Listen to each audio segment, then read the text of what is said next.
Okay, so I know what this is. Um, I watched some of the anime, starting the anime. I believe only the two first stories at most, and I think into the third one, and that's when I stopped. I'm going to play through this now. I was told to look. I looked around, and basically it said to play the visual novel first before I watch anime. So even though I kind of already watched it, what's this config mean? Capacity speed, text box. Jesus, that's so loud.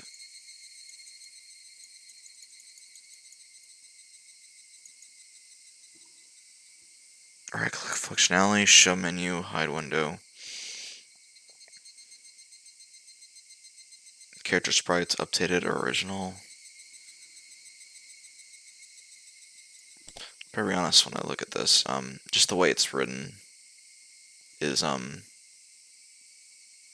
Also, I didn't realize this when watching anime. This takes place in 1983,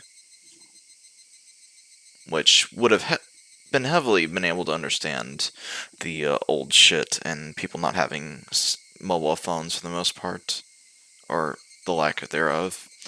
All right, I'm just stalling now. Let's start. Jesus. Welcome to the world of Higurashi when the arc will be opening, inviting you into this world.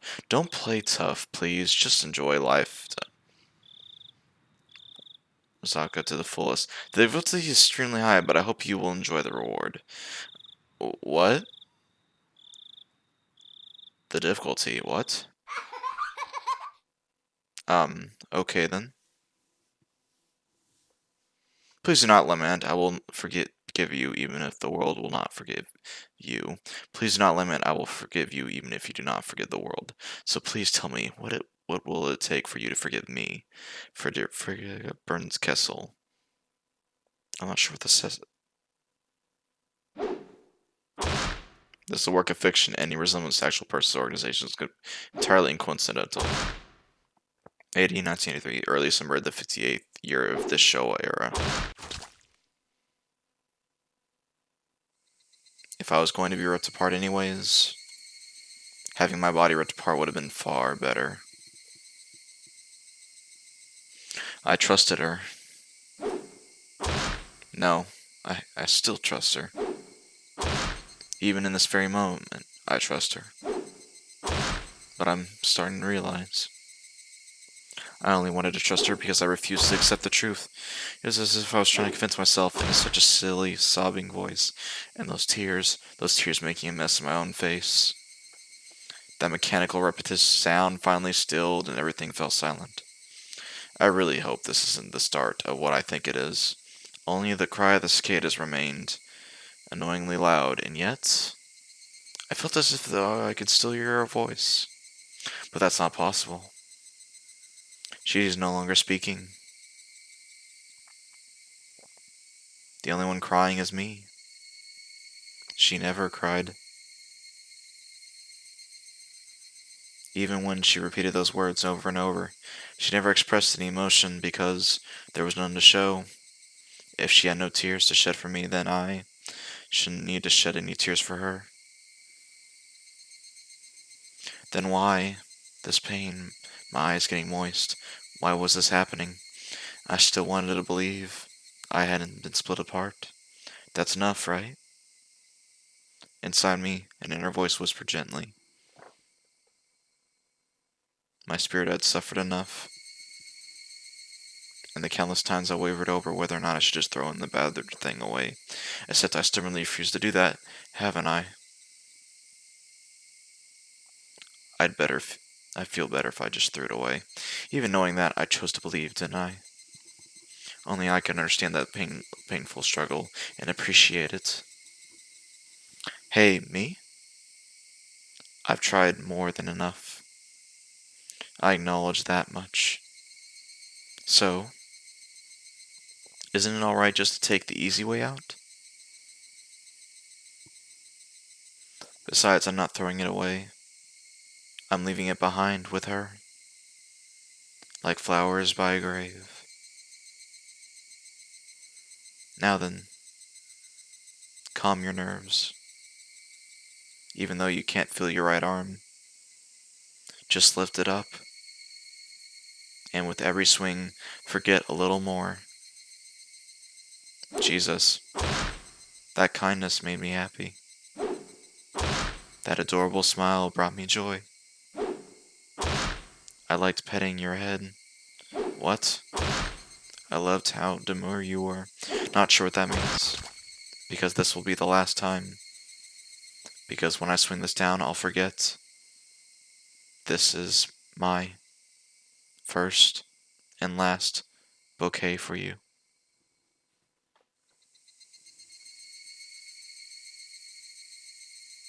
Perhaps I really did. Love you.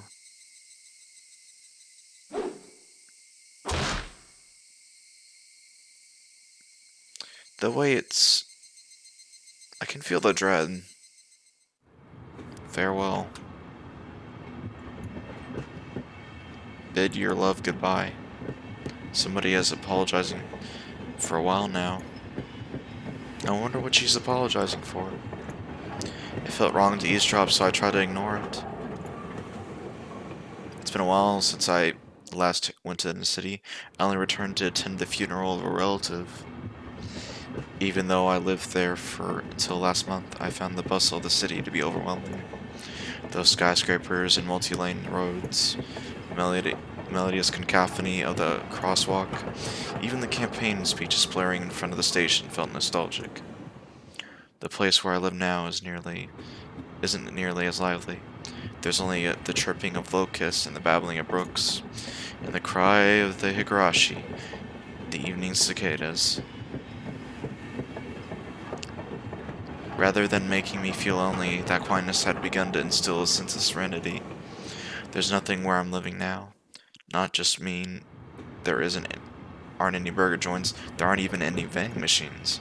No music stores, no restaurants, and no arcades. Even an ice cream parlor would be unlikely. The nearest town would add some stuff like that, but it's an hour away by bike. But come to think of it, it wasn't really a big deal. There was music stores and arcades and cream parlors, but it wasn't like I ever hung out at any of them. I had lived in the city for almost 10 years and never once been to an ice cream parlor. I should have gone at least once.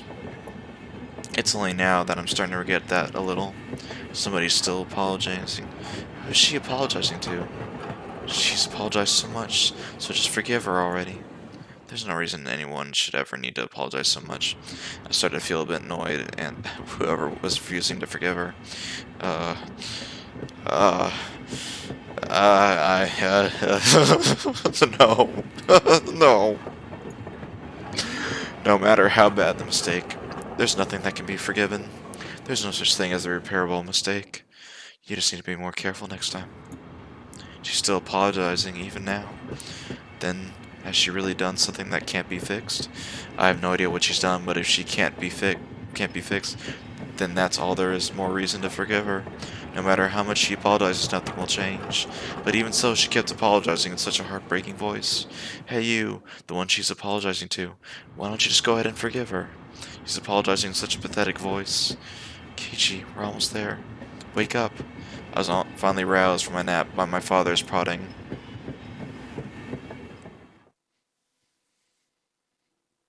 Keiichi, we're almost there. Wake up. I was finally roused from the... It seemed the train reached a final stop. We spent hours riding everything from bullet train to the local routes. It was hard to believe that the landscape beyond the window in the city I was in half a day ago were in the same country. No, that they were even in the same era. From there, we take a car deeper into the mountains.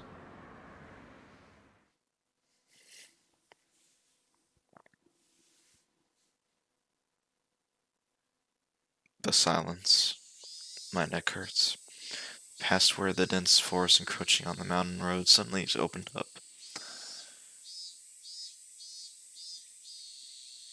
There, where I live now,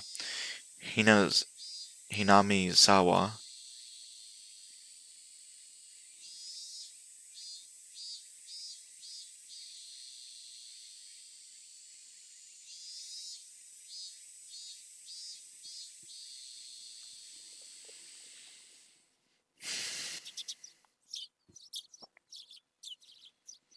Even though we were encroaching summer, the morning air still had a frigid bite. Although in exchange, you could fill your lungs up with the crisp, clean air. Flipping open the window, I was greeted with a verdant expanse, nothing but trees. The neighboring houses were far away on the other side, so I was probably the only one enjoying that view of that in that that air. I filled my lungs with another deep breath. Since I started living in Inamizawa, I learned that even the air had its own taste. I quickly finished getting ready for school and headed downstairs for breakfast. My mother was the only one there. My father was nowhere to be seen. He was probably out working until the early morning. Dad had a rather unconventional job as a painter. Such a laid-back profession. Get up where you want, sleep when you want, and work when you want. I was so jealous of that easygoing lifestyle. I even wrote for the book that I wanted to be a painter when I grew up. Dad was ecstatic about that. It was just because it looked easy. I never tell him that though. Mom laid breakfast out on the table. Seaweed, pickled vegetables, raw egg, and grilled salmon. My mom was such a good cook and it was scary.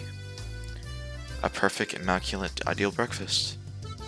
Unlike my dad, who didn't even know the meaning of the word schedule, my mother never squandered any time or effort. She hummed a little tune as she brought over the miso soup. It seemed like she was in a good mood today. I'm so happy that you're finally waking up early since we moved to your kaichi. If you don't wake up early, I won't have time to eat breakfast. I thought I was being cute and responding with a wisecrack after being praised for being good. Full bowl of rice? Or will half be enough? Pile it on. First, I savored the steaming hot rice with the seaweed. After that, I covered it with egg. Between bites of rice, I enjoyed the crunch of the pickles. Not bad at all.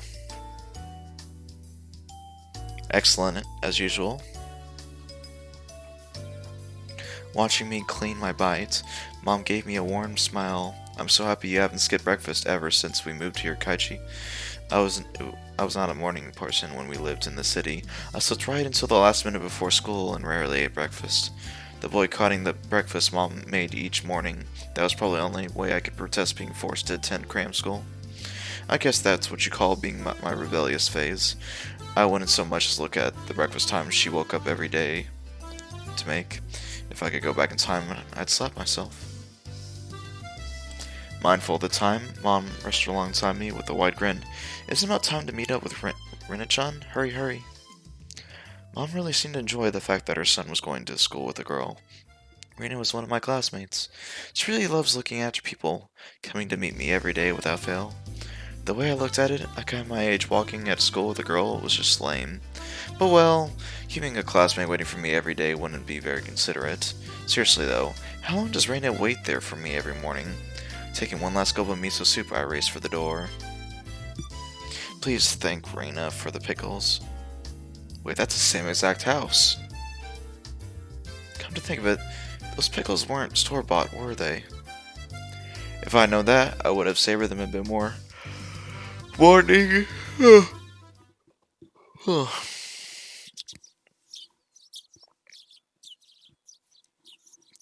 Keiichi-kun. I actually want to try something real quick. Configure. What did the old sprites look like?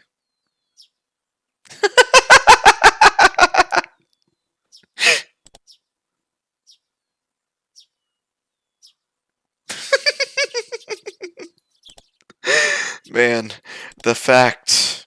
I'm not sure if I should do that or not. Yeah, there we go. Yeah, I'll just keep this on. Good morning. Her cheerful greeting was as fresh as the morning itself. You're always so early. You should try sleeping in sometime. If I sleep in, I'll keep you waiting. She's so conscientious and such a good person. If that ever happens, I'll just leave you behind. Keiichi-kun, you're so cold. I'll wait for you all the time. I'll leave you in the dust, without looking back. If that ever happens...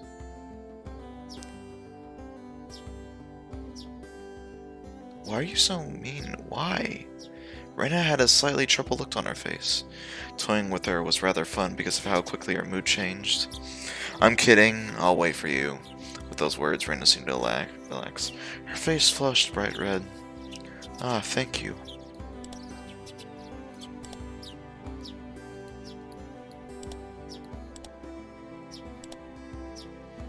I wait forever until you came, Reina. No matter how long. Forever? Reina turned bright red, steaming rising from her head as her brain short-circuited. She's especially weak to this sort of talk. It's quite rare to find someone this fun to tease. Have you ever read a romance novel, Reina? Huh? I haven't. Never read that any before. From that response, I gathered she was interested in them, but was too embarrassed to actually buy one. I couldn't imagine what would happen if she did read one. She'd probably turn red and pass out. Oh yeah, message from Mom. She says thanks for the pickles. Oh yeah, message from Mom. It was nothing. You're welcome. How were they? Not too salty? They weren't that salty. Actually, they had a pretty light flavor to them. It would have been fine, to be honest, to say that they were good, but apparently I couldn't be that forthright. I'd like to ask something before that. Were you the one who pickled them, Reina? Or was it your mom? Huh? Why do you ask? Were they too salty? Her attitude completely changed. She seemed to panic frantically. Was it you, Reina? Or was your mom? Why are you asking me who made them? Why? Depending on who made them, my opinion of them might change drastically. She counted frankly on her fingers, trying to remember the amount of salt she used to pickle them. It wasn't like she was trying to tease her, but I just couldn't stop myself. Guys who take pleasure in this kind of thing are probably the worst. Guys like me. Rena nervously opened and closed her mouth over and over, trying to muster a response. It was me. Delicious. Huh? Pretty good. Just like the last ones. They went perfectly with the rice. It was me. Her face went bright red again. She was completely spaced out. It was truly a lot of fun to tease her. I pray that Reina never gets taken advantage of by some low life.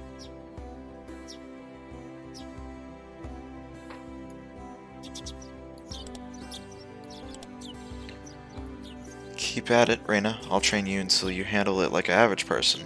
Or so I decided for myself. Let's go. If we keep Mion waiting, we'll never hear the end of it.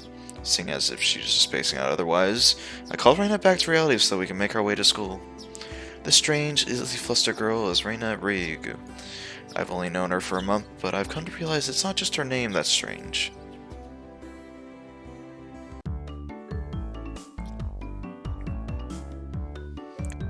Mi-chan, good morning. Coming up to next to the rendezvous, we saw another person waiting for us. Noticing us, she waved. Ah, finally, you two are late.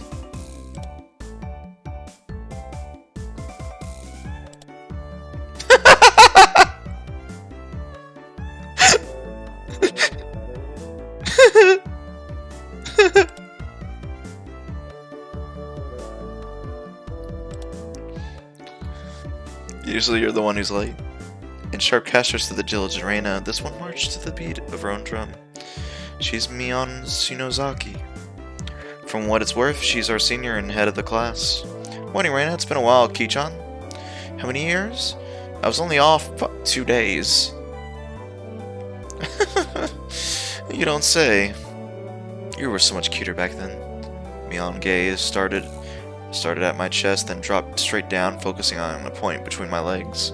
So she was saying it was my crush that was cuter back then. Before you ask, just to be clear, I never actually tried to show it to her. I've grown quite splendidly. You'd be surprised.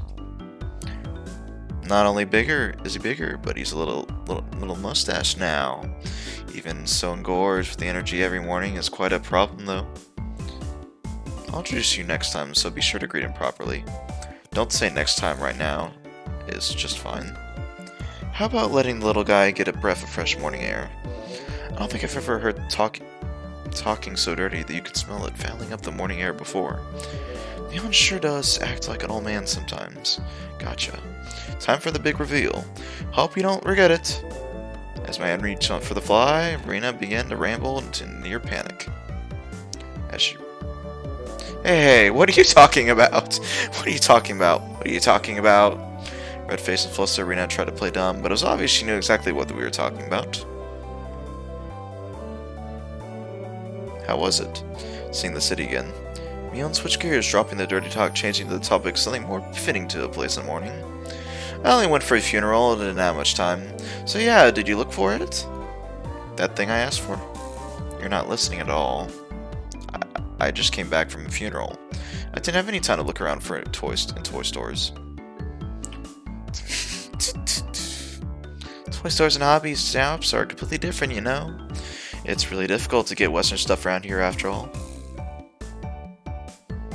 Is this about games again, Michan? Mion nodded proudly as Rena giggled. Yep, I wanted Kichan to bring me back a Westport catalog, you see.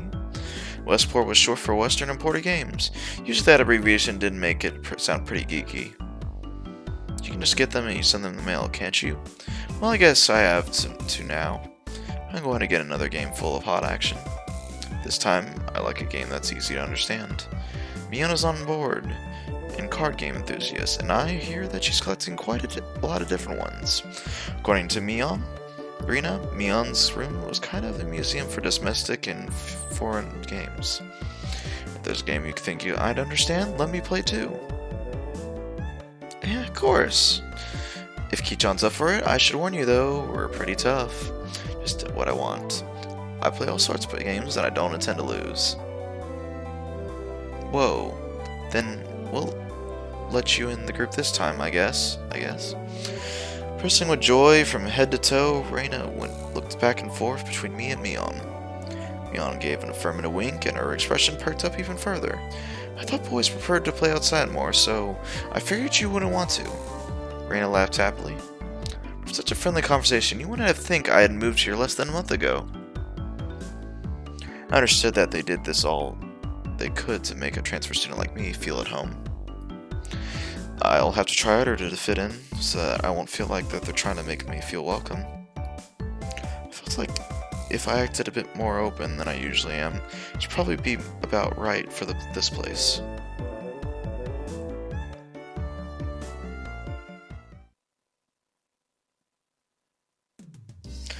Hinami Zamba was a pretty small village. Not only was there only one school, but there was only one class.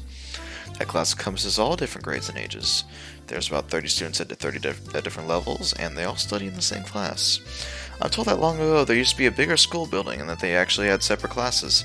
However, it seemed that something that happened that made it a single class, and now it stayed that way out of tradition. I was shocked at first, but humans adapt pretty quickly. I've already gotten quite used to it. The sound of children playing started right from the morning. With such a lively mood, it felt more like kindergarten than a proper school. Not that it was a bad thing. Mion, who'd been walking in front of us until then, suddenly let me take the lead. Right in front of the classroom door. I was inside the door open and enter the room first. Sorry, I'm a bit tired. Too bad. I was going to fall for that again. To think you'd give up the lead here. You meant for this to be a test of my skills. Mion chuckled with a haunting smirk on her face. What is it, you guys? Step back, Reina, it's dangerous. She's here. Huh? Then Satoko-chan is... Her name is Satoko Haichu. She's a disrespectful, impudent, bossy kid. The way she talks is annoying, but could be mature to get worked over just that. The real problem was this. Quite the obvious trap. A blackboard razor wedged in the door. It was too obvious, Satoko. Auntie laugh came from beyond the door. Excellent, Kichan. I guess that means you win this round. No, this is Satoko we're talking about. I doubt this is it. After falling for such an intricate trap since the day I've transferred, I no longer let my guard down. Satoko liked to combine the variety of traps that were simply there to bait you to main ones. Traps that relentlessly kept coming at you like a sadistic Ruby Kohlberg machine. The list goes on. As well as being clever, they almost never misfire. When you least expect it, she strikes. No escape, no time to relax. By the looks of it, the eraser is normal. No rocks or anything to it. It looked pretty heavy hit from the blackboard eraser locked with rocks on my first day. So then, why don't you just open the door and let it drop? That's what it is. It's Sadako was after, making me focus my attention upwards, so as I lifted my hands at the door, there was thumbtacks stuck to the sliding door handle with tape, a frightening trap.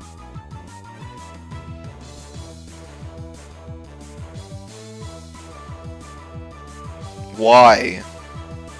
That is fucking bullshit. Potent and terrifying trap, concealed by using blackboard eraser. Impressive combination, Sadako. But in the end, nothing more than a trifling machinations of a child. That's fucking evil. Assured of my victory, I threw the door open and stepped into the room. Something strange in my ankle.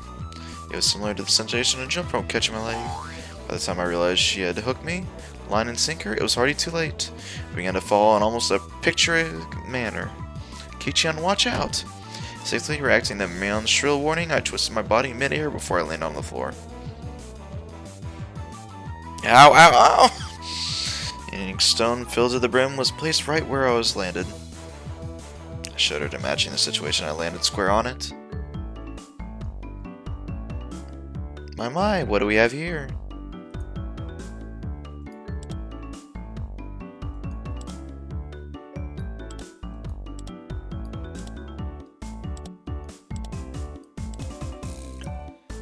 Fair morning to you, Ki-chan.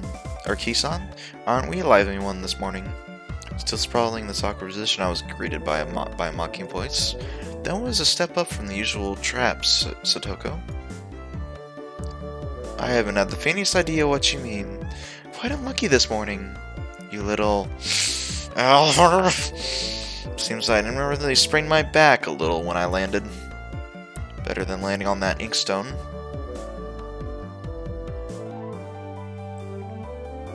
I'm sorry, I have to keep on doing this just to see what the changes are. That's such a huge difference. A small hand gently rubbed my head. Pain, pain, go away. The small dainty hand continued to gently stroke my head. You didn't sprain your back or anything, did you? If you rub it like this, the pain disappears. I thought about asking about how rubbing my head would help my back, but I didn't. It's not like about what I actually do, it's the thought that counts.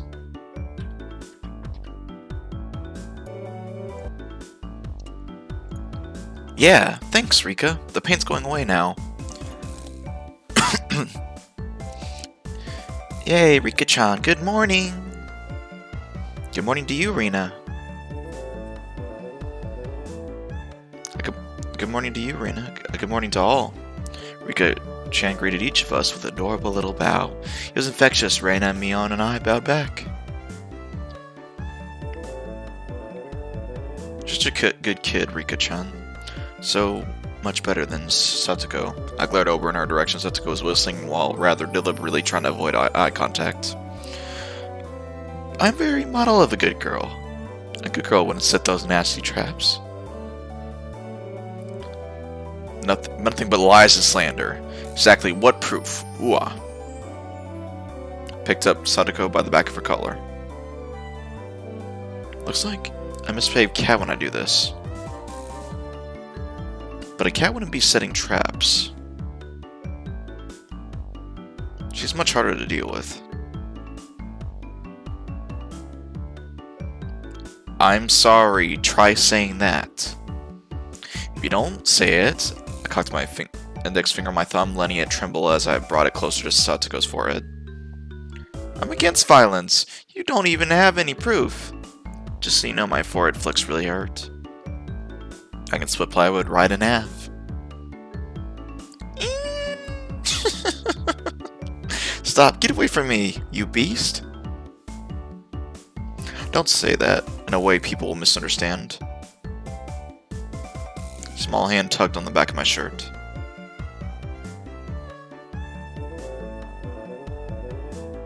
She's been lonely since you've been gone for 2 days. Rika-chan really is just so... How could I do anything more after being told that? I gently released my grip of Satoko, who was at this point on the verge of tears. She still had her eyes clamped shut as she braced herself for the forehead flick.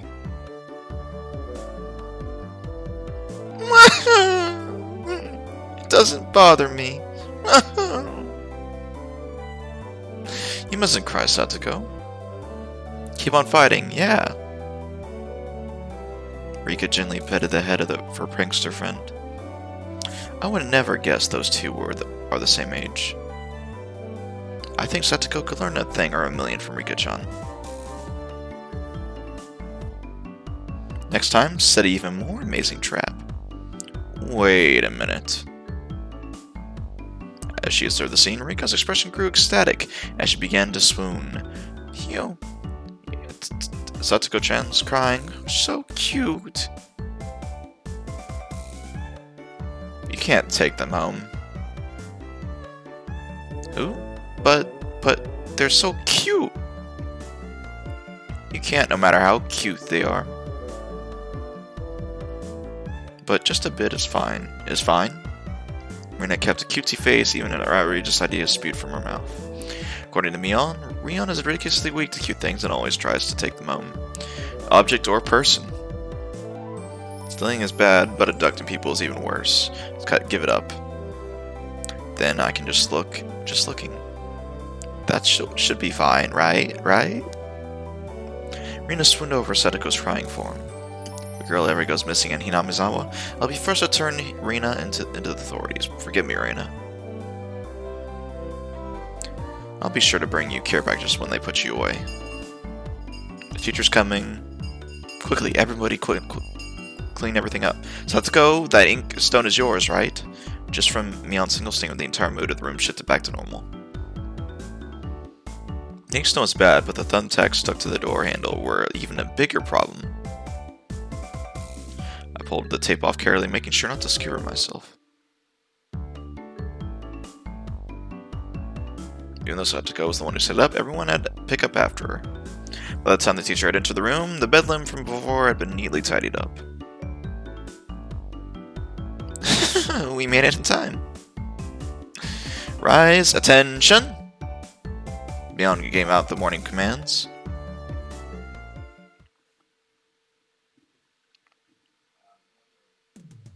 It's difficult being a teacher for all these different grades in one classroom. She has to teach something different each one. It's difficult being the teacher for all these different grades in one classroom. She has to teach something different each one. But naturally, she ends up spending all her time with the younger kids. Rina and Mion, being the highest in the grade class, end up mostly doing self-study. They even end up helping teaching the younger kids, so they seem like they can never get to their own studies. They're actually way behind where my studies have progressed to.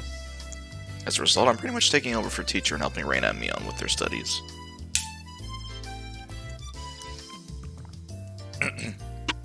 You're a pretty good teacher, Kichikun. Easy to understand. Reina took a breather after finishing the highlighting in a boarding session. Teaching is making me lose confidence. It makes me aware of how shallow my understanding of that subject is. They say that you can teach someone something, you need to understand it backwards and forwards. So while you're teaching us, you're getting in your own practice. In contrast, this person over here is quite laissez-faire about things. When she isn't supposed to be isn't she supposed to be a higher grade than me? Look, Mion, this is for your own good. If you don't take this seriously, there will be trouble later on with these marks. It's not like I'm aiming to go to prestigious school. I'll be fine as long as I pick up what I need to know for entrance exams a little at a time. Her staunch defiance was really something else. This is a different type relaxed than somebody you already knew was going to be on the entrance exams.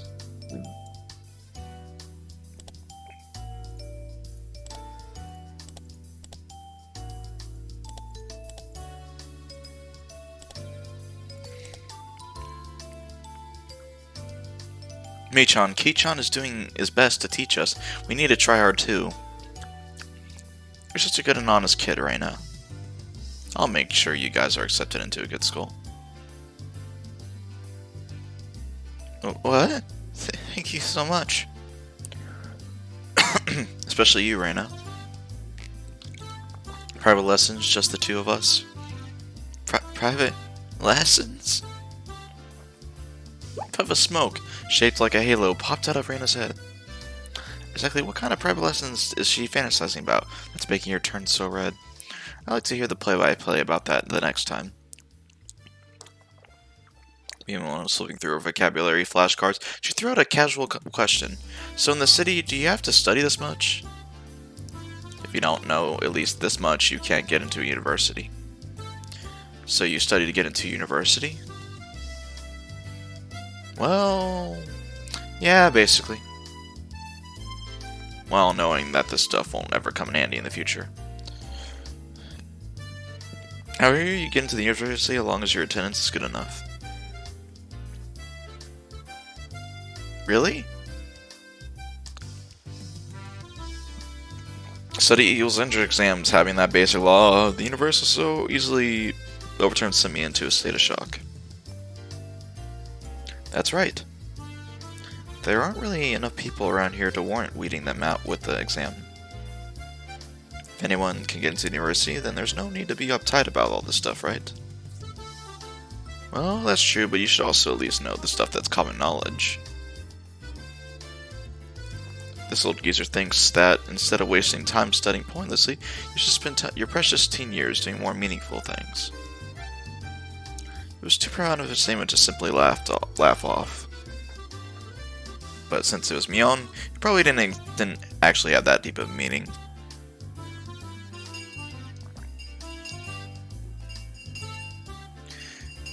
In place of a chime, the son of the principal waving his handbell drifted through the hallway. Kichan, we're done, it's our wonderful lunchtime. In a complete 180 of her unmotivated state, Mion gave her commands that signaled the end of the morning period. Keiichi-kun, let's have lunch. I might have been making a very troubled face. Reina smiled brightly at me. Alright, let's eat.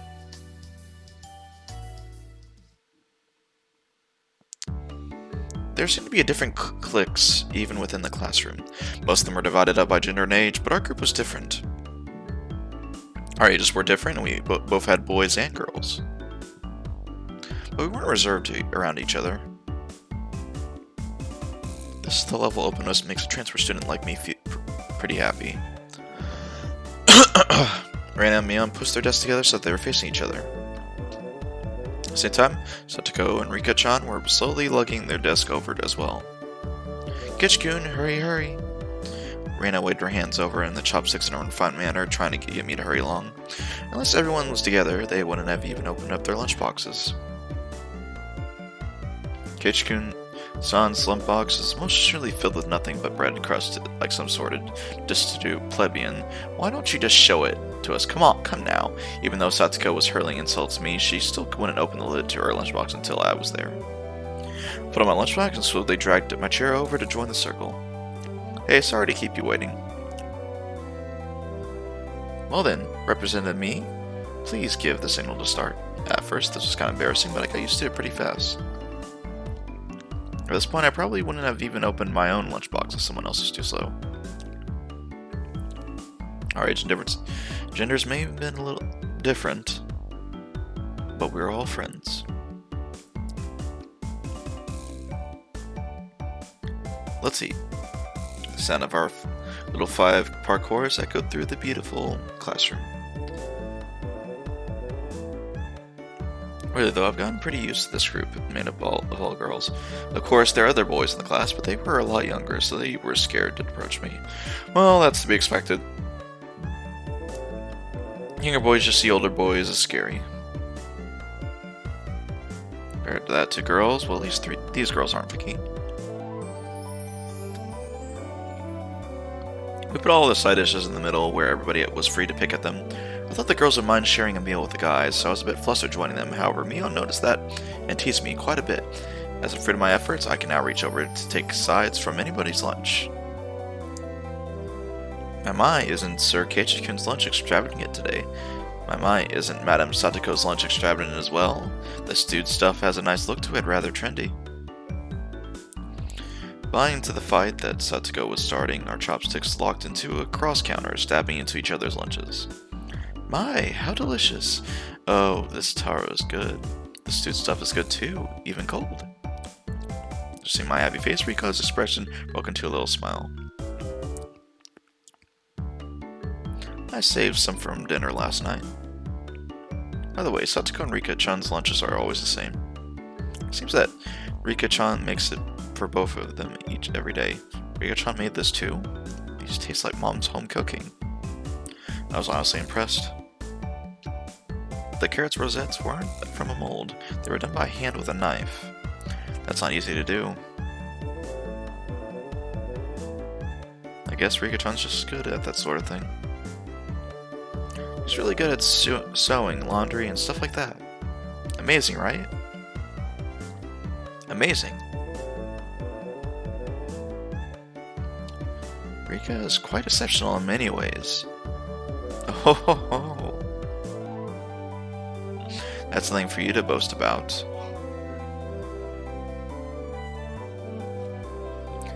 Rina is actually better cooking than I am. Huh? Well, you know.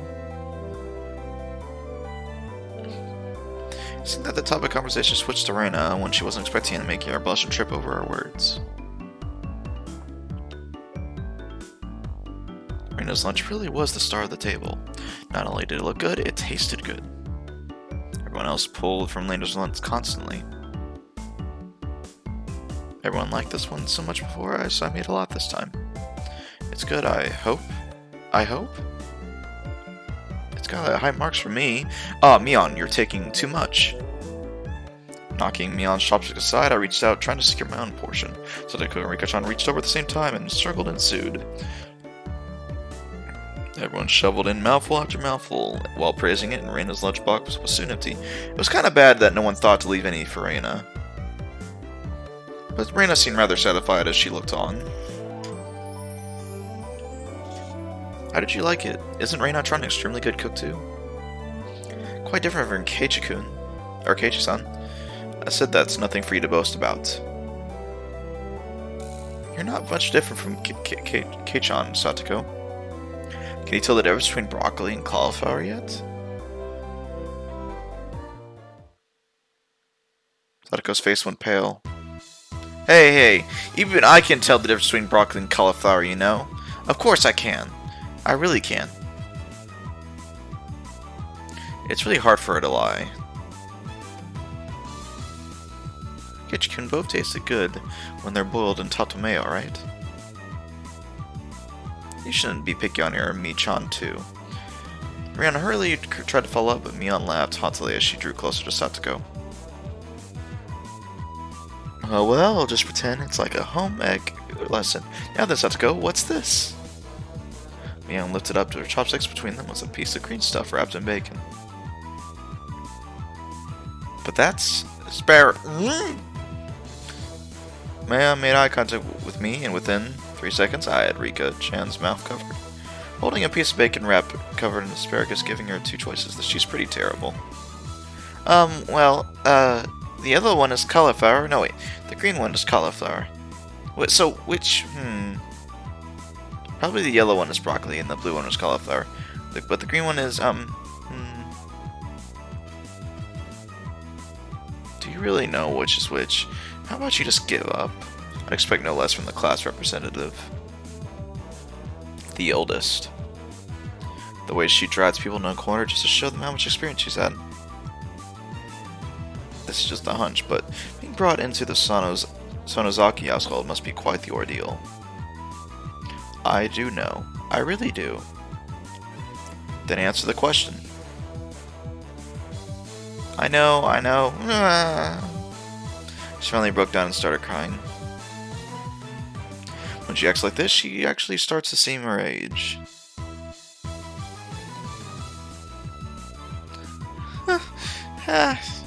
Cute.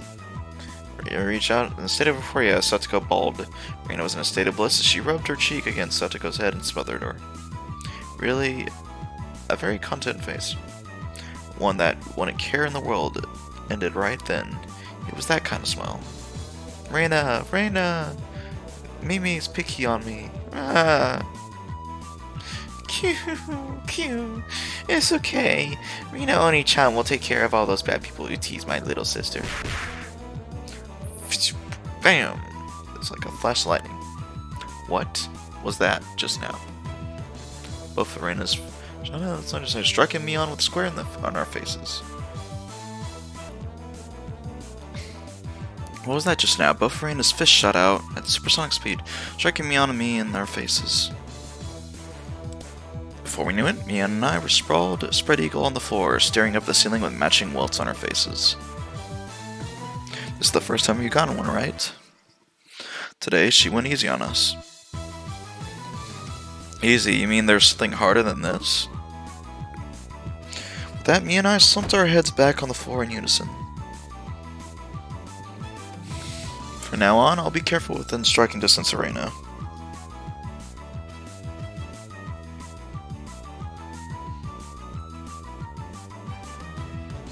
See, Satoko-chan? I took care of them. Cute. I want to take you home. Make sure Reina couldn't see it. Satoko stuck her tongue out at us. Damn it all, using Reina like a puppet. Rika-chan massaged our bruises without saying another word.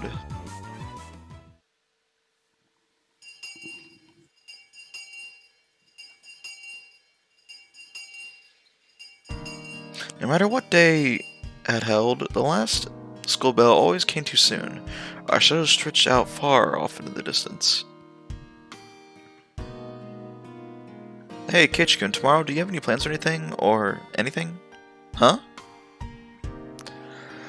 It's such a direct question for Reina, I inadvertently blushed. If it was for a date, then wouldn't you do it more subtly? Reina saw me at a loss for words and realized that I'd misunderstood, and turned red as well. Oh, no, I didn't mean like that. You see... So apparently that wasn't what she meant.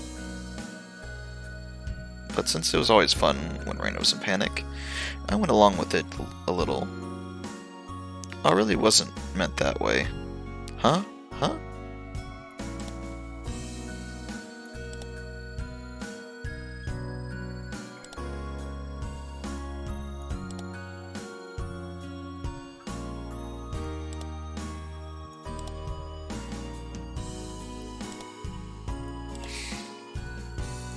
Playing up as I slipped my shoulders, feigning dejection.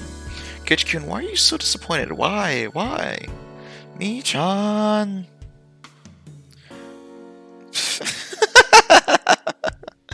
Unable to hold any longer, Mion slapped me on the back.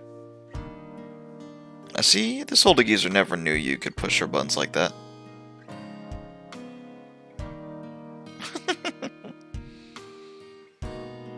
Huh? What is it? Mia was rolling on the floor, clutching her stomach while Reina flailed around, completely bewildered. I couldn't help but start laughing as well, feeling just a bit guilty as I ruffled Reina's hair. Kidding, sorry, it was a joke, that was my fault. She really is a cute one.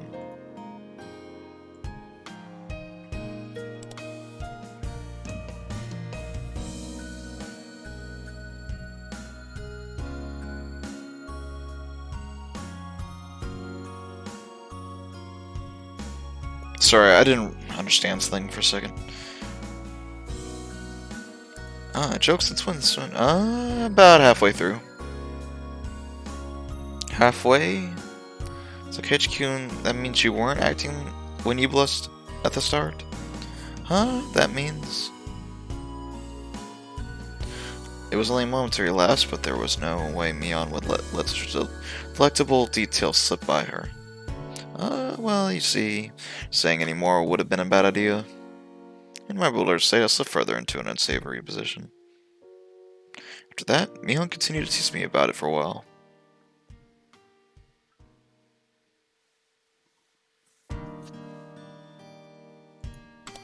So why were you asking if I'm free tomorrow, Reina? Oh, um, what were we talking about? It's been so long that Rina had forgotten. That's how long Mia had teased me. It's just Kate-chan. You probably can't find your way around Hinam-sama by yourself yet, can you? That was true. I hate to say it, but if you blindfold me and spin me around 3 times, like you're playing pin the tail on the donkey, I wouldn't be able to tell up from down here. Yeah, I don't think I know where to get anywhere besides back and forth from school.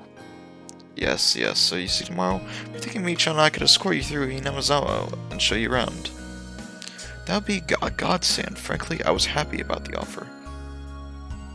You'll come, of course, right? If I'm free. You're being invited by a girl, you know. If I'm free. You're probably free anyways. If I'm free. I was being stubborn so as to not give a clear yes or no. Even though I thought it was godsend, I'm too much for a scamp to say it so upfront. Kitch-kun, you're not free, perhaps. Perhaps? While Mian and I rather sour back and forth, Rina peeked over at me hesitantly, figuring I'd been too rough an error. I just gave in. Sorry, forgive me. I apologize. I'm free. Great. The trepidation disappeared from Rina's face as it blossomed into a smile. Hey now. Seems that like there's quite a difference between how cold you are to me compared to Reina, isn't there? Seems Mion didn't care for how rude I was to her compared to how quickly I agreed with Reina. But with her being annoyed, it was very interesting. I pushed Reina forward, speeding her pace, and leaving Mion behind. Let's go, Reina. Maybe we should just be the two of us tomorrow. Leave old grumpy Mion behind. Huh? Whoa, if Kitch-kun is okay with that, then... I'm the one who came with the idea to take them around. Don't ignore me, Kitchamibara. It'd be great if the two of us could go to the picnic together. Should we bring a basket, Reina? If we're bringing a basket, I'll make all the food, maybe. Don't you ignore me too, Reina? I'll tell everyone that you disappeared in the hotel district together. Jesus. Well then, I'm going home right now to start making it. Tomorrow's gonna be so fun. Later, Kitch-kun. Michan, bye. Reina bounded off like she was walking on the moon. To just said it, all that was left was me standing next to Mion, sprawled out on the ground there with a welt on her face. Are you alright? There's over 2 meters between you guys. Since you came, they've become sharper. This little geezer body can't handle it. Maybe it'd be easier if you stopped saying stuff that makes Reina want to hit you. This will end up being me on slapstick comedy hour. If that happened, the results might be fatal. Don't feel bad, Mion. You're probably the only one who can't dodge her jabs. I felt like it was her knee, though. Could it be that we were hanging around with unrivaled martial arts masters? Maybe someday we'll see our debut in an extreme contact sport. You can't lose to Reina. You need to train up and have a rematch. Kei-chan, you should. This little geezer will root for you. Me and I reaffirmed our determination as to discover a way to counter Reina's infallible technique.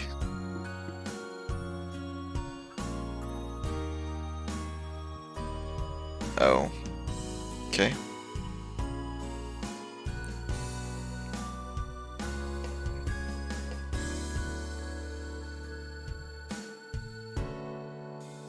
You ever received new tips? We're a mixed grade. We don't have a uniform.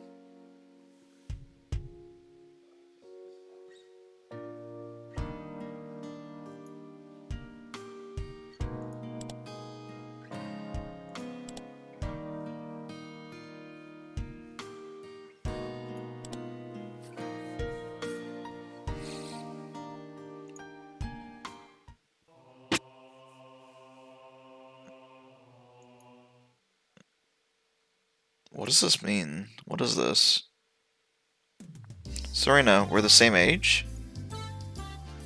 Yes, that's right. We're the same zodiac animal, too.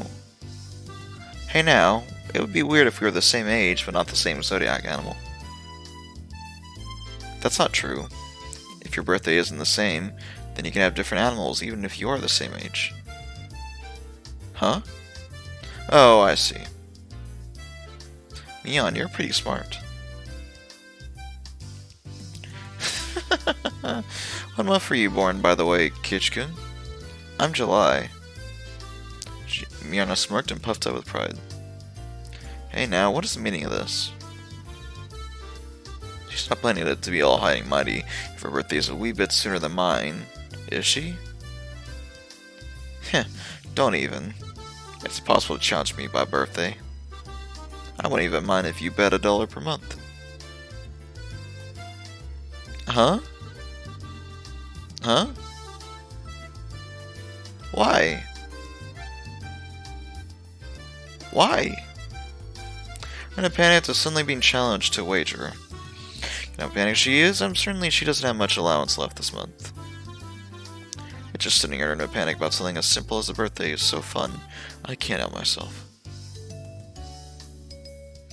So that means you were born in April, Kei-chan? Right on. Too bad, Reina. I'm already far older than Reina. Oh. I see. Then you're the same as Mi-chan. Well, it's just a few months. The gap will open up again soon enough. You'll stick her through her nose. Hey now, that's not something to get all high and mighty about. As if I'm the one to talk. Now that you mention it, you're a higher grade, right, Mion? If you're an underclassman, then I can be underclassman from now on. Mi-chan, you're not making any sense to me. Just seeing out Reina's blushing face, you could tell exactly. She knew exactly what she meant by it, though. Then Satsuko and Rika-chan are underclassmen. Their grades are so different that they should be on a different school, shouldn't they? Keiichi-kun, your tastes are a bit too young, I think. You're not making any sense yourself right now.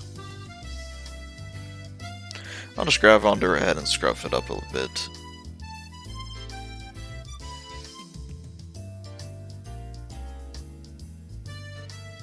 No, stop it. I wondered about it before, yeah. I was wondering why the school has different school years all mixed up. There aren't enough classrooms. Can't help it. The building is rented from the forestry services after all. When she says it like that, it makes sense. I've thought our school was strange for a while now.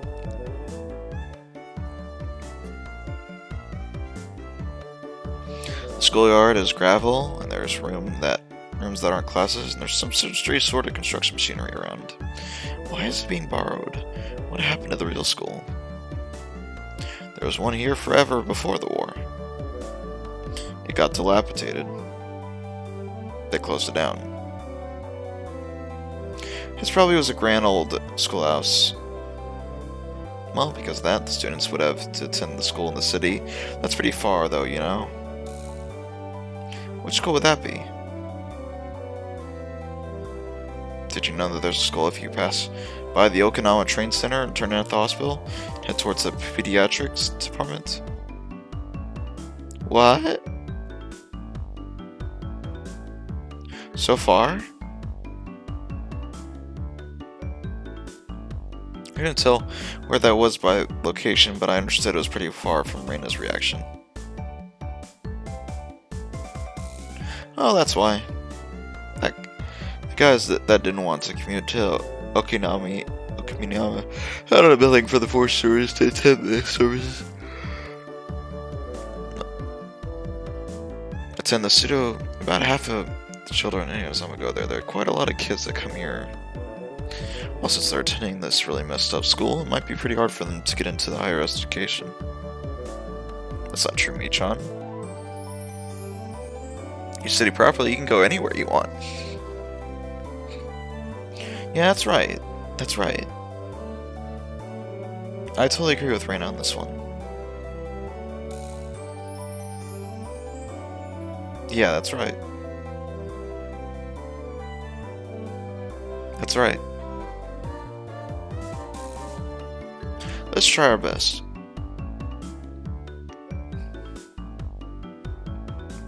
All of you, try your best.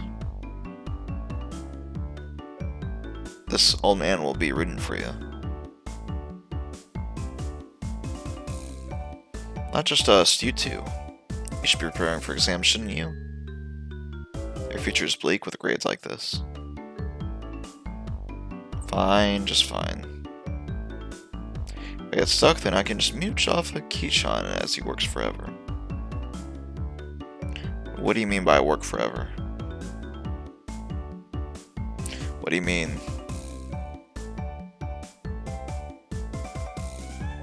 Hey, you're too loud. Be quiet during self-study. Teacher yelled at all three of us. It's really our fault. Sadako saw and chortled heartedly, stuck out our tongue at her in response, just as Mion says. The school has nothing to do with higher education. That makes up for that with a lot of valuable things other schools don't.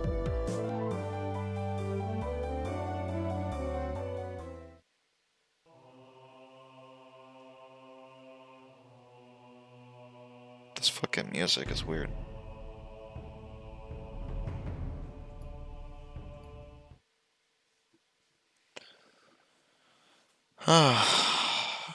It's only June, but it's already so hot. I can hear the Higurashi outside chirping, me. And at the night, there are the mosquitoes. Might as well be summer already.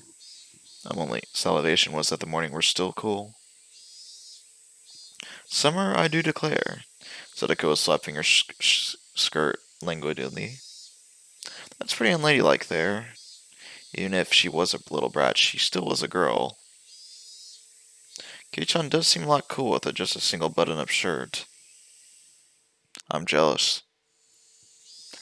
No, she thinks the skirt that you're wearing looks like it would be much cooler. Wearing jeans during this season is how steamy the crotch gets. It gets steamy? How? This girl's gonna imagine something decent. Raina's summer clothes have a nice refreshing color. I feel cooler just by looking at them.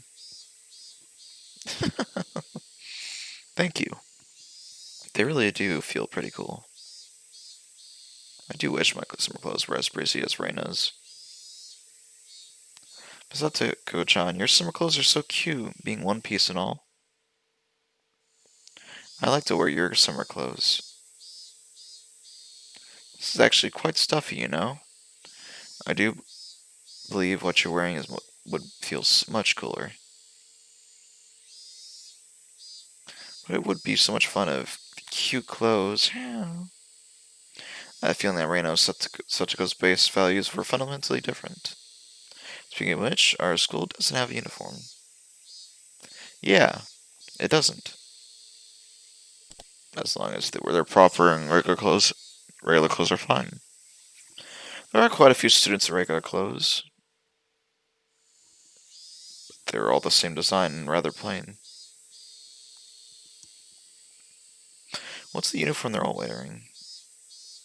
They're all the same. That's the city school uniform. It's not like there's a rule, but they're all wearing them. Speaking of which, everybody in our group wears different uniform, aren't we? Did you go out of the way to get them from somewhere? Why, yes, my own son supplied them. Michan's relatives run a second-hand clothing store that can get clothes from all over the country for cheap, they say. So you asked for the relatives for a bunch of unique school uniforms then. That, Mion, she probably loves using her friends as dress-up dolls. That must be strange, second-hand clothing store. I get that saying no clothes, but stocking clothes from schools all over the country? That's pretty strange for a second-hand clothing store.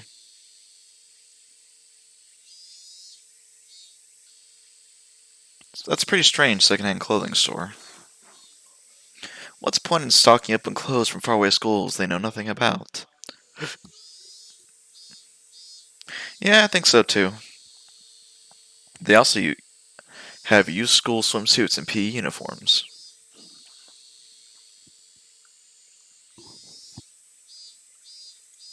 I don't like the idea of having used ones. It doesn't sound like the shop makes much money. They probably have me on pitch and help so that they can make a bit more. But Mion says it's a big hit and it's become a great store.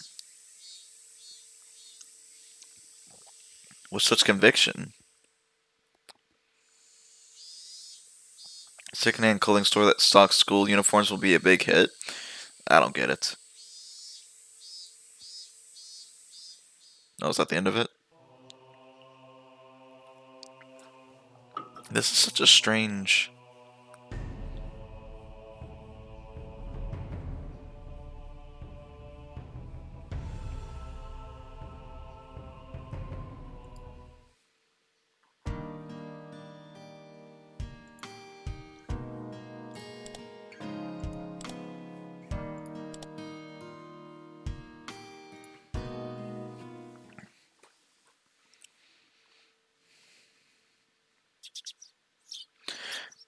I took a little too easy of a morning on my day off. I was totally late.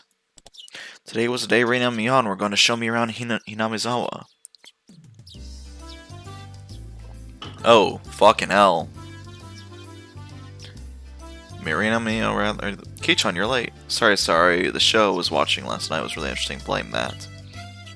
Jesus.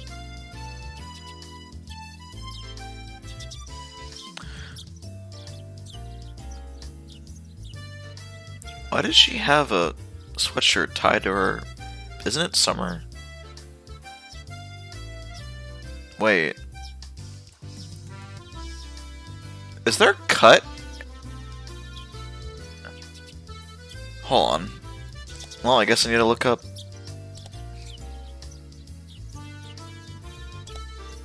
Jesus. So there's a cut in the middle for some reason.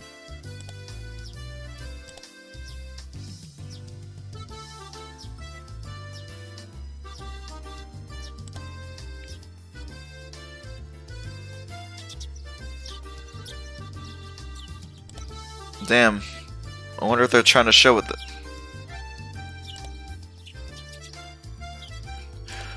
Wait, what? They removed the gun. They removed the airsoft gun. Why does she not have it anymore? Sorry, I just need to look at this back and forth. The show I was watching this was really interesting. Blame that. Oh, so that's your excuse for being late and keeping two girls waiting. Michan, you just got here yourself.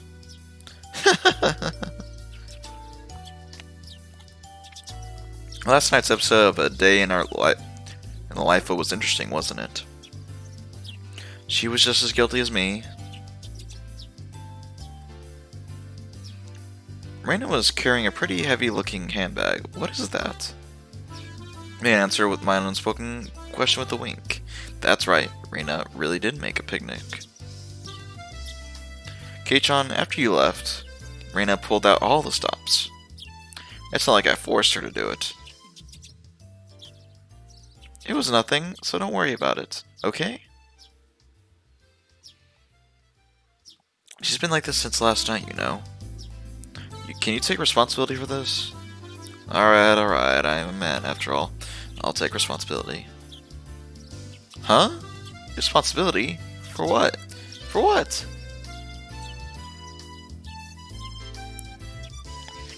Isabel turned around slowly to look at Reina. Our gaze drifted downward to the massive handbag she was carrying. It didn't seem logically feasible that it would be entirely filled with lunchboxes. Except that this was what Reina were talking about here. About 2 kilos, I guess?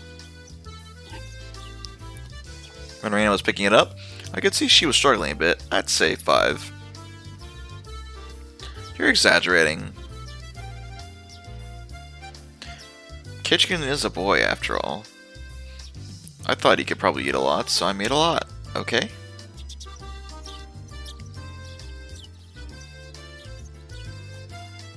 Let's get going. Heave-ho. Just from the way she was lifting up, I couldn't believe that the only things in there were lunchboxes.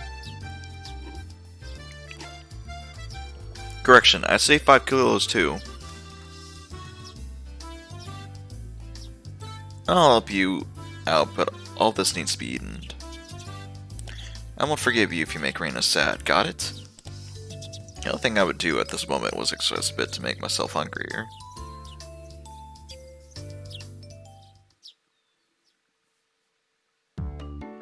Having finished with the pleasantries, we began our leisurely stroll. A carefree walk, bathed in the gentle morning sunlight. I couldn't imagine something so wholesome existed during my time in the city. These were the boonies, after all. No sloven desk jockeys trudging on to work at the weekend here. It was a really nice place, peaceful and quiet. As sparsely populated as the village was, you could still run into the people who just by walking around. Ah, good day. Good day. Oh, you would be my Barakun, I believe. My companions have exchanged greetings with everybody we ran across. All these past buyers even knew my name. When did I become this famous? We passed 3 people and all 3 of them knew me. Started to feel a bit paranoid. It's a bit sad to say. Everyone knows everyone since there's so few people here in Hinamizawa. So that means that when a familiar face walks by, they automatically assume that it's that Imebara fellow that just moved here. Yeah, that's how it works out. This process elimination can only pull you off in a place like this, but it's quite effective. From now on, I better make sure to maintain a good reputation. The day I discovered accidentally gawking at a dirty magazine in the bookstore, I can expect all the villagers labeling me as a lech by the next day. Hinamizawa is not to be trifled with. That's not the end of this nightmare. Of course I know them. The first person we met was an old man named Takizo from the Makino bike shop. His hobbies are bonsai and playing the flute. Next we meet the grocer's second son, Daisuke-kun. His hobbies are sharpshooting and he hopes to be an ace sniper in the future. And the person we just met was Mayu-san, the nurse from the clinic. Her hobbies are bird watching and photography. You know the names of everyone we pass by.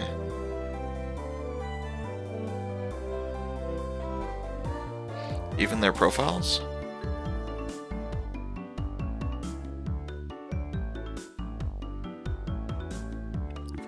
See my surprise, Mion and Reina exchanged looks and burst into laughter.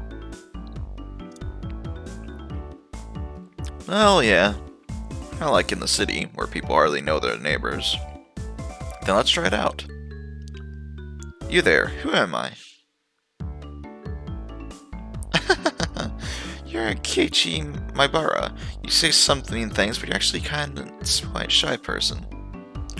So you're Keiichi Maibara, you say some mean things, but it's been 3 weeks since you transferred your hobbies as taking afternoon naps.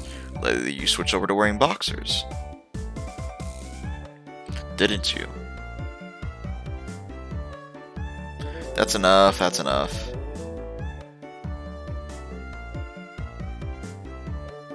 Boxers. Enough of that.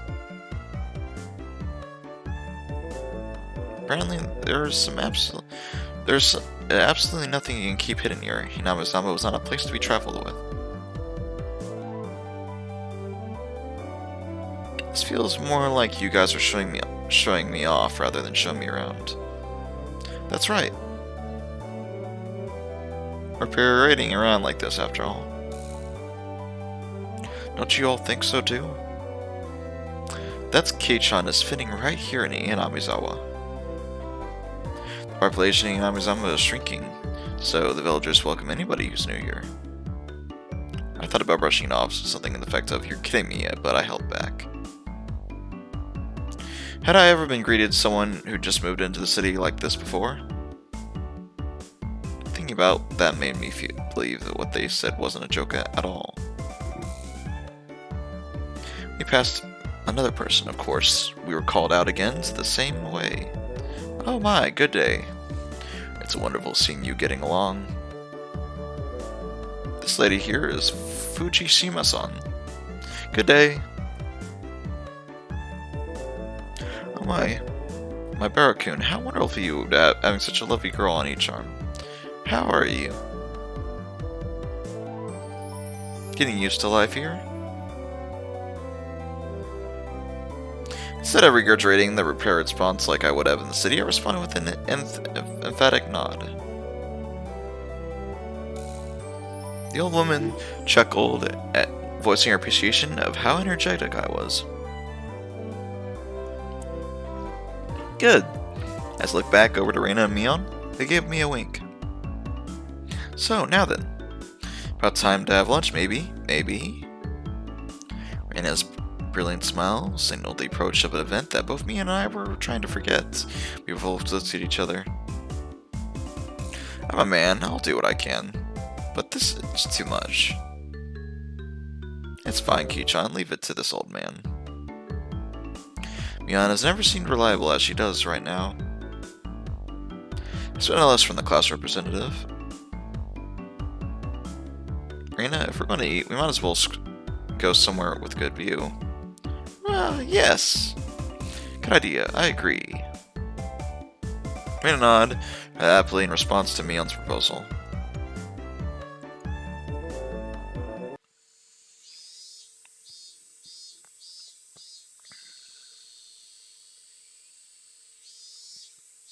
Cresting at the top of the stone stairway, a shrine drawn out of my imagination appeared right before us. It had worn down a bit, though, over the years, but the fallen leaves had been swept up, giving it a tidy feeling. This here is the Furude Shrine. It's probably the place with the best view around. This place, to be sure to remember it. On our next break, the festival will be held here. Is it too early in the season for a festival? The Watanagashi isn't a summer festival. Long ago, it used to be a celebration of the end of winter. I was embarrassed for assuming that festivals had to be held in the summer.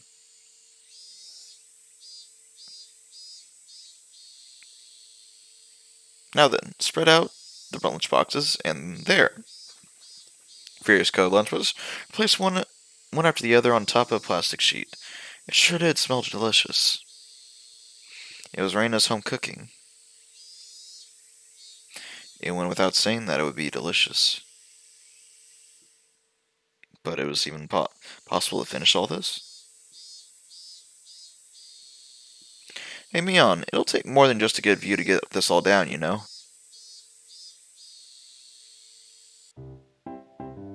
Good afternoon. It was Rika-chan and Sataka. Why are they here? Mion grinned over at me. I see, this was our secret plan, to power in numbers. Yeah, my thanks, Mion. Pulling up, all the pieces are placed for my specialty.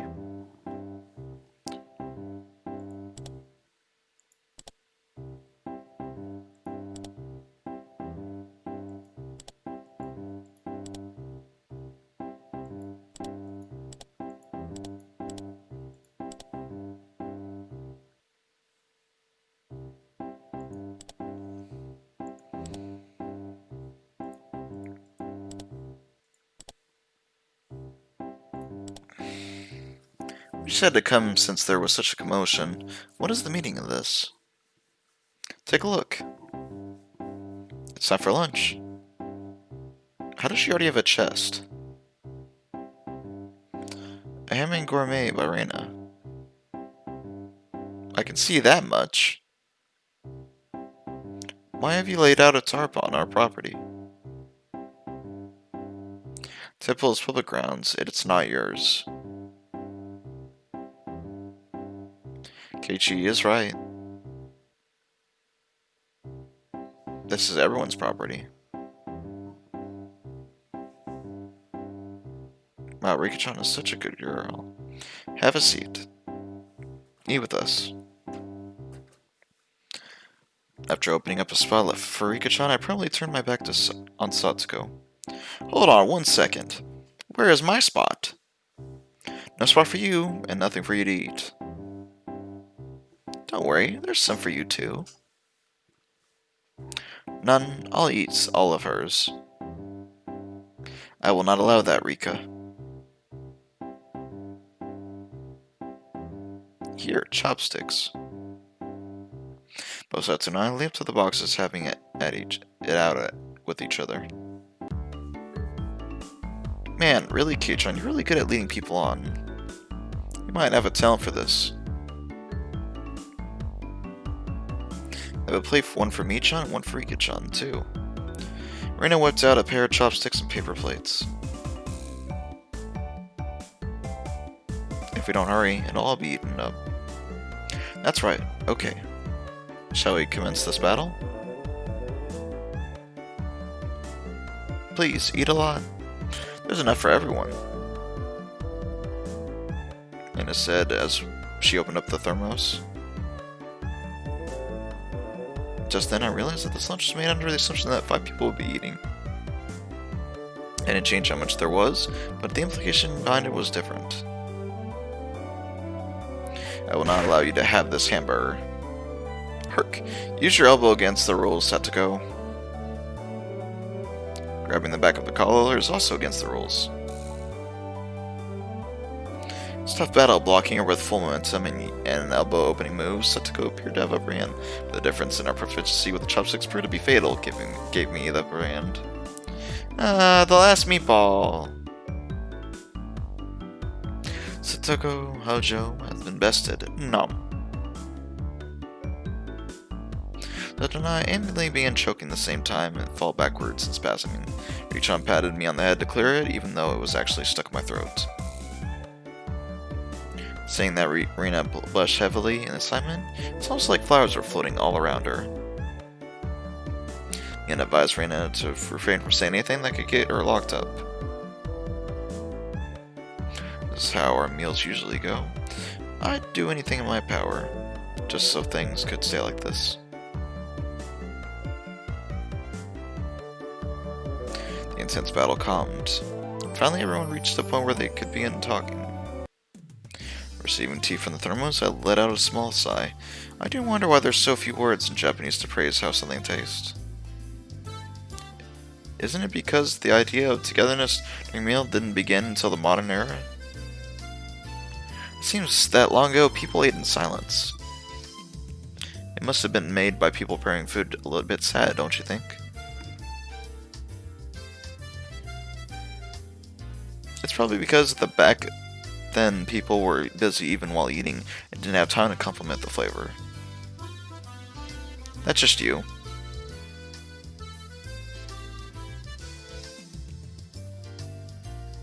But you know, just hearing that it's good makes me happy. That my effort was worth it, I mean. She blushed a little as she said that. It was delicious. With absolute perfect timing, Reina-chan struck Reina directly with praise. She looked straight at her with an expression of bewitching innocence. Oh. As Reina utterly unintelligible noise, a ring of smoke rose from above her head in the audible poof. How? Rika-chan, I'm gonna take you home. No, I mean, thank you. It was really delicious. Reina flushed with red with excitement, embracing Rika-chan, rubbing her cheek against her so hard you could almost hear it. To reward Rikichan for her praise, ta-da! These are special. 2 apple rabbits. After sticking toothpicks into them, she thrust them towards Rikichan. Rikichan touched them, the moon suddenly shifted in a bizarre way. What is this, Satoko? What's all this defiant look? Someone preferred a proper face to receive up apples from Rina-san? Don't push yourself.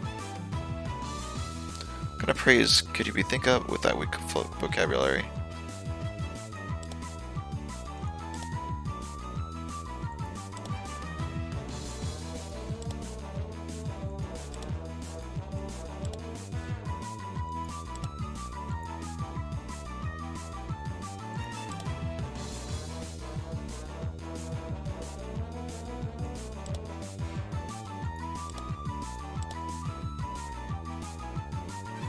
Oh, well then. Allow me to show you. After Satoko flashed Miyanomi with the deviant look, she changed her tone of the voice suddenly. Hey, so, Reina One-chan's lunch? Satoko thought it was yummy too. Satoko looked up with a pouty while talking cutesy. What? How was that praise? It's not even persuasion by tears, it's persuasion by cuteness, isn't it? This is Reina's limited special skill. She blushed and her head spun, waving around in circles. Don't fall for it, Reina. Oh, wow. Of course. That was asking for the impossible. Reina glumped Satoko and began rubbing her cheek against her. Cute! Satoko's so cute. Take me home now. Swish. Stab. Push. Satoko was also presented with apple rabbits. Stuffing them in her mouth, she looked over to Miyanomi again with that deviant gaze. It only took 5 seconds to take down Reina. That's unfair. I think she had such a trick. If it upsets you so much, why not reward Reina-san with some praise? Damn it. That was a dirty trick. First of all, that wasn't even praise. Satoko, you think you won with that, don't you? I want to show you guys something better than your superficial gimmicks. Sounds great, Mion. What kind of trick is it? Kirjan is going to be the one who does it. What? Oh, why don't I have you show me then? Throwing an old maid.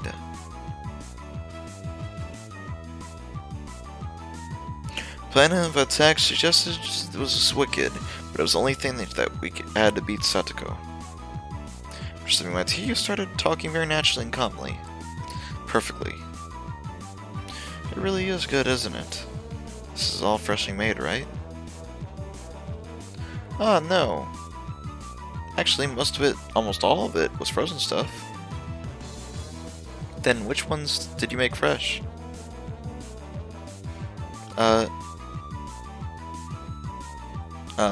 Well, it's embarrassing. Do I really have to say, must I? From the synergy of the boys plus handmade lunchbox, her expression had melted into euphoria. I already know this one, right?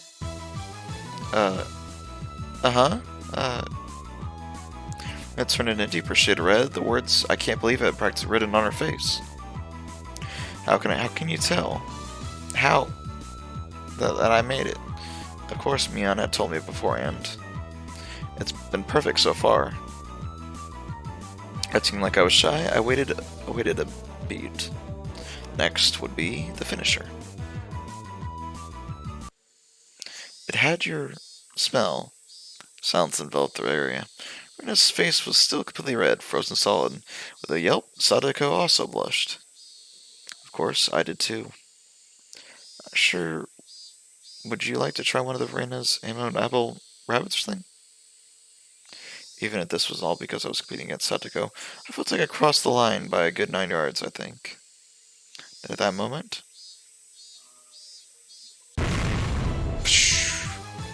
it It was a Tupperware container filled with rabbits. Please eat some, Kitchkun. There's plenty of it for you. Oh, instantly, dozens of apples were shut in my mouth, knocking me over. Okay, say Kitchkun. Mine was forcibly laid upon her lap. Even more apples were being shoved in my mouth while she was squealing one after the other. I was forced in my mouth more and more apples. How about them apples? Hook, line, sinker. Keichan, what a beautiful sacrifice. How's that, Satsuko? This is our complete victory, isn't it? I can't believe it's such trickery. It doesn't bother me at all. Ground her teeth, mortified. We did it! I claim victory as my consciousness drifted slowly away from me.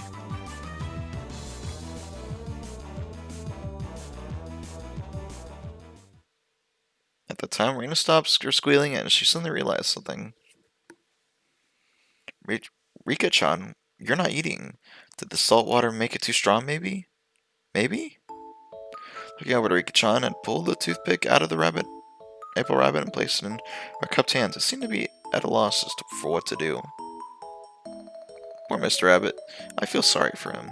I want to save him. Phew.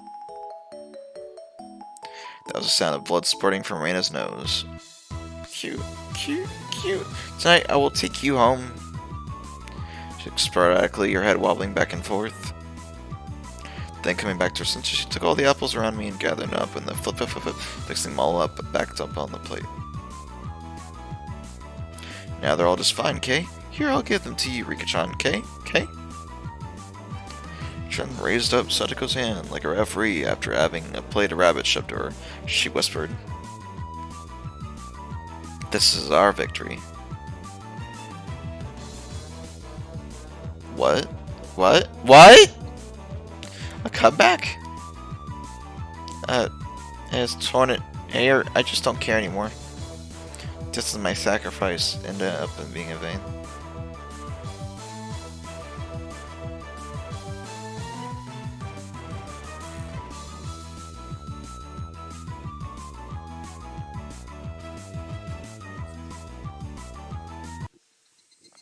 It was a fun-filled, crazy day, but as soon as the sun began to set, the end of the day really did come quickly.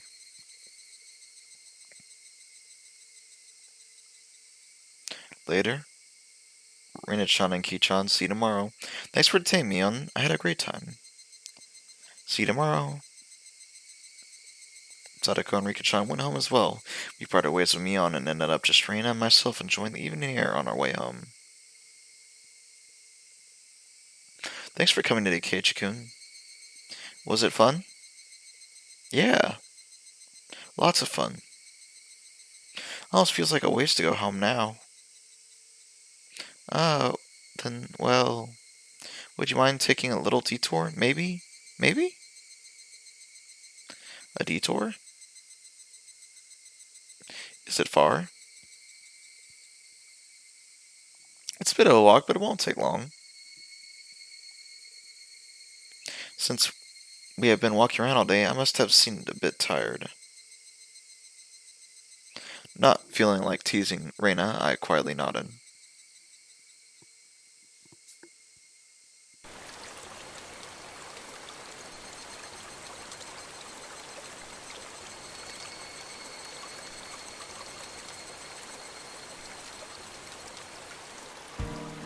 Traversing a small path up a small hill, the land suddenly stretched out before us. There was what looked like remains of a dilapidated construction site came to view.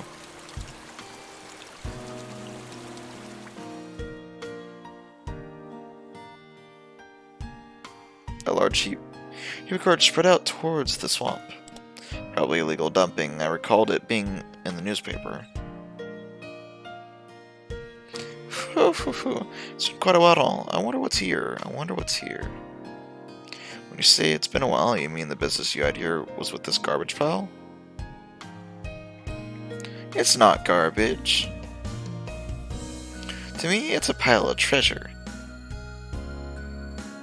Rain had already entered the well-known cute mode of hers, so that meant that there was something cute here? Whoa, a new pile. I can't wait, I can't wait. She pointed out towards the unstable slope. I expect no less from a born and bred country girl. Hey, wait, I'm coming. Whoa, ho, ho. My serious self was completely pitiful. It's alright, just stay right there, Kitch-kun. It won't take long.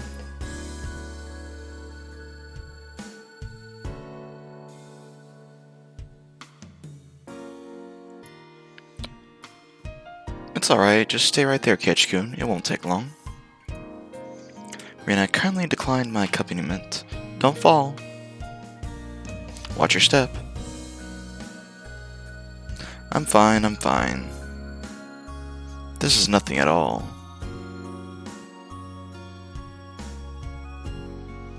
Literally bounding up the heaps of trash, Reina disappeared over the other side. I didn't like being left behind, but I was still pretty tired from the whole day, and so I just ended up waiting. Without the lively Reina around, the surrounding area quickly fell into silence. The cry of the Higurashi gently cooled the air.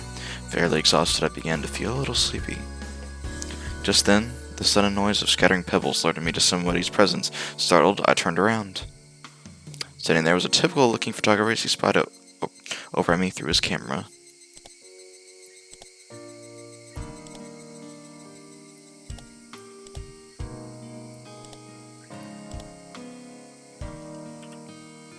His body was tanned and fit, but something about him seemed unreliable, and he had a bit of a aloof air about him. Well, it didn't seem like he was a bad guy in any case. Whoa. You surprised me. Although started when I turned around, he overplayed his reaction. That was my line. I'm the one who's surprised here. My bad, I didn't mean to startle you. Are you from Hinamizawa? I gathered that he wasn't from that question. Unfazed by my suspicious outlook, he introduced himself without my prompting. I'm Tomitaki, freelance photographer. I come to Hinamizawa from time to time. I didn't ask you who you were. Quite rude to photograph someone without their consent, one would think. My bad. I mainly photograph wild birds. They can't refuse, you see. Ah. So, what are you saying? I'm the same as the birds? No, well, you see, that image of the young man in the twilight was just picture a cue. I apologize for trying to take your picture without asking. Ilts are pretty slick. All that annoyance I felt for the startle just flew away as he buttered me up.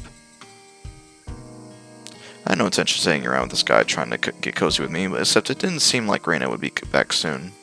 But this older guy, Tomitaki-san, he didn't mind my cautious responses, continued rambling on by himself. Kitch-kun, we're sorry to keep you waiting. I'm finished now. Reina popped her head out from one of the lower piles of garbage and waved her hand. You have something with you? What would she be doing over there? That's what I wanted to know. Don't know. Maybe she's checking out that dismembered corpse that was out there here long ago. Tomitaki-san looked shaken up by that for a moment. Oh, I responded as if I was talking with Reina and the others. It's quite a disturbing incident. They still haven't found one of the arms.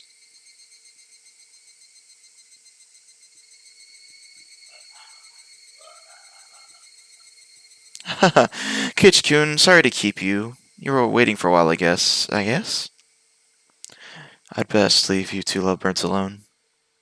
Again, my apologies for starting you, Kitch-kun. Please do not call me like that.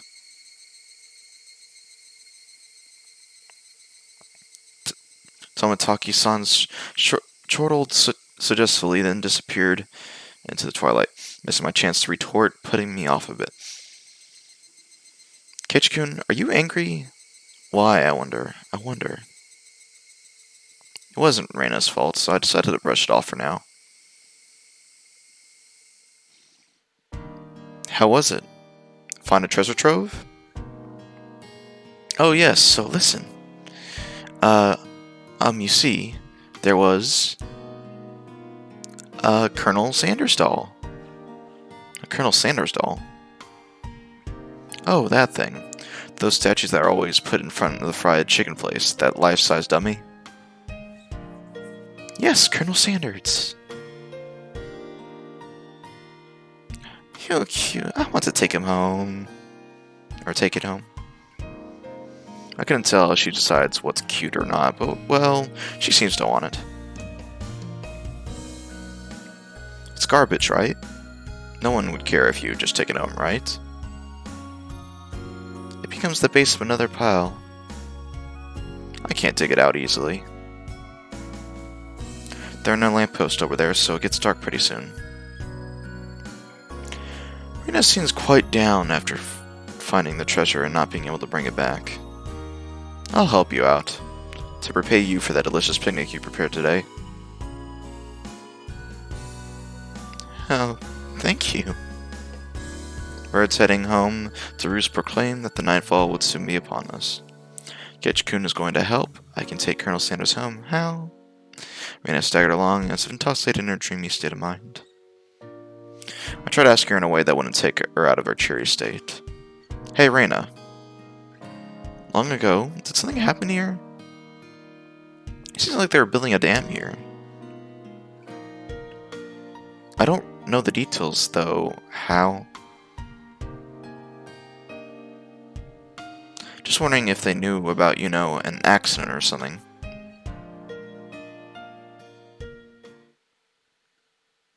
I don't know. Her tone was disturbingly frank. It sounded more like denial than answer, and I must have appeared to be rather dumbstruck. Rena quickly lightened her expression. Actually, I didn't live here until a year ago. Huh? You transferred here too? I was sure that. So you see, I don't really know much from before that. Sorry. Don't really know, don't really want to talk about it. That was the kind of feeling that she gave me. Thinking about it, of course, would be like that. This wasn't the type of thing girls would enjoy talking about. It was quite a disturbing incident. It seemed they haven't been able to find one of the arms. If it's just like Tomataki-sen said, then I have a feeling that only Higurashi would know.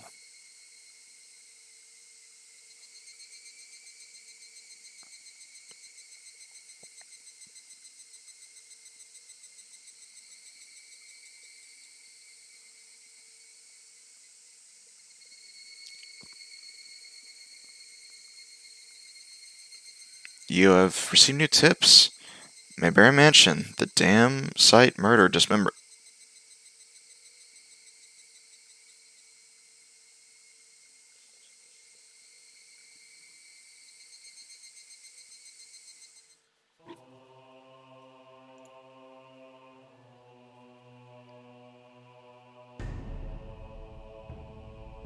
The Mayberry Manor. Isn't this where he lives? So, Kei-chan, you're not stinking rich? What is this all of a sudden?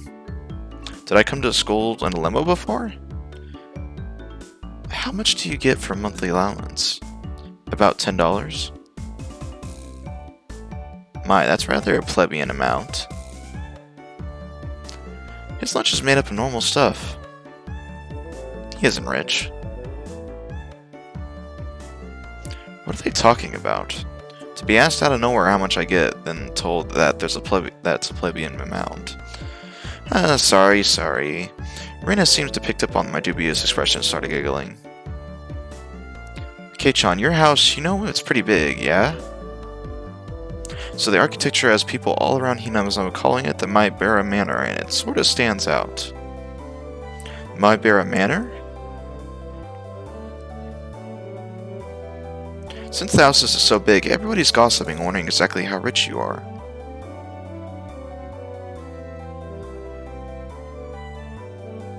I see. Now I get it.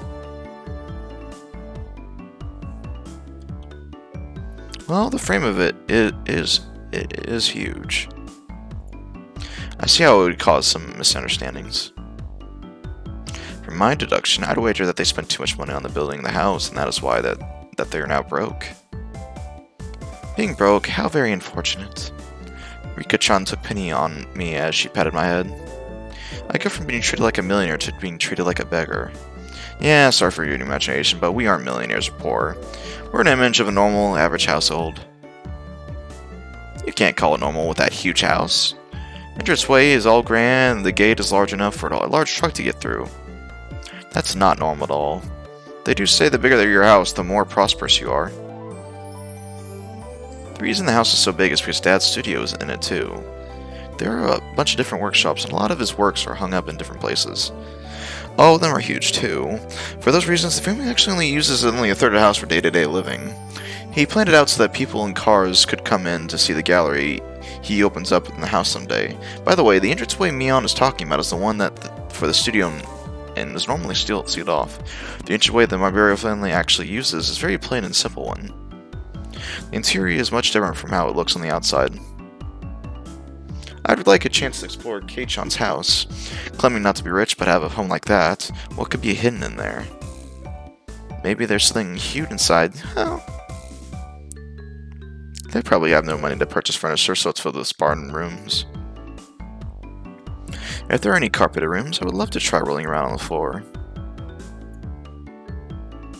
Wow, that'd be great. So great, I want to roll around too. Seems like their imaginations were just piling on. Well, sometimes in the near future, it wouldn't be too bad to invite them all to my house. Dad is a sucker for the ladies, so he might even let them look around his studio. The cry of the Higurashi crescendoed as the sky towered over everything. It was hot, but the air was clear, and it smelled like the beginning of summer.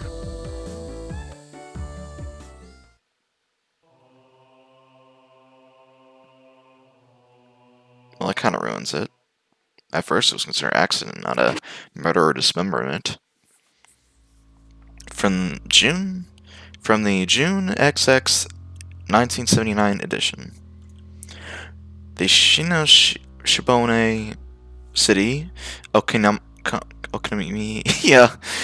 police station, June, blah blah blah, late at night. Suspects, blah blah blah blah blah blah blah blah blah blah, were arrested on suspicion of murder and improper disposal of corpse.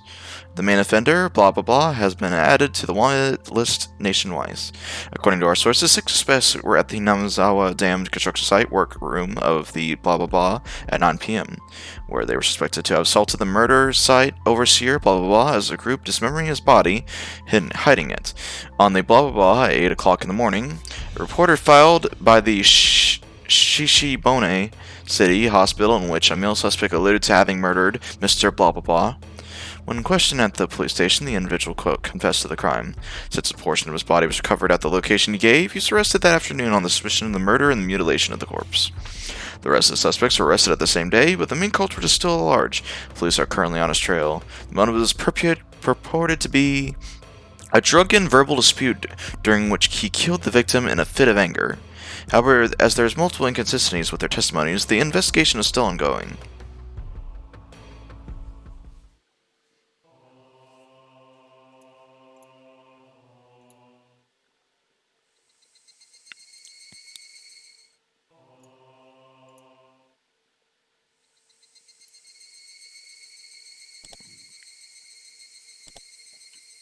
And that's where this episode ends. So, let's go over everything.